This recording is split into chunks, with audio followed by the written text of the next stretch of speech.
best.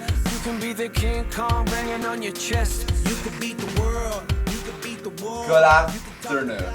I'm Jeremy Harmon, and at 17 years of age, I'm a person who stutters. I want to teach you about stuttering, and we need to protect everyone with a disability. Instead of taking an aggressive or silent stance, let's take a proactive approach and educate together. It's my life, it's now or never. Why don't we start advertising? So what I did was I made a brochure which this was geared to educate teachers and adults and coaches, and I would use this whenever I had an issue, when a teacher made fun of me, when a teacher ran over me in speech, and a tennis coach mocking me. And then I made because I thought, I am 17, and I thought to myself, who wants to read all this stuff? Who wants to read all this? And so I made, because I know kids my age, they don't have the patience to read a front and back of something. So I made something nice and nice and short. And what it did was it highlighted my main points.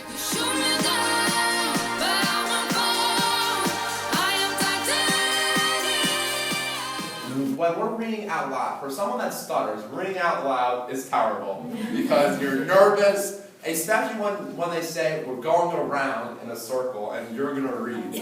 It's like the stress. It's like you're like counting the paragraphs, and even what happens is I don't know what paragraph because she just randomly says stop. So I don't know what I'm reading and I can't prepare. I was in English class.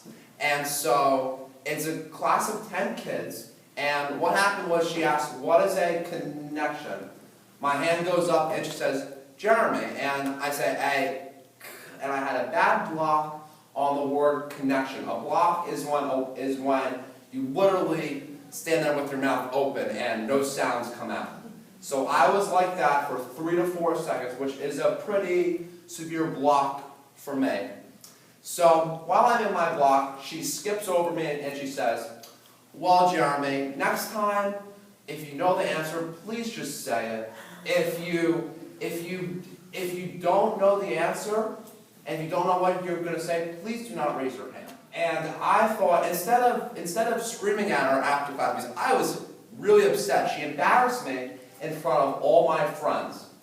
And what I did afterwards was I gave her one of my brochures, and we had a dialogue about it.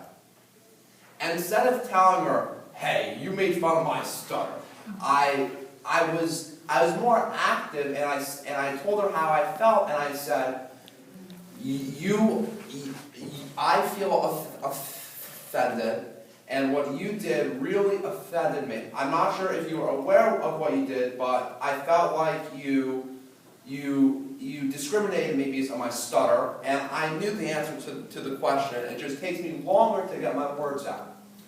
So she said, oh, Jeremy, I didn't know what I did was wrong. Clearly, she read my brochure, and she found out that when you give someone that stutters preparation time to formulate what he or she's going to say. So, which was very nice of her.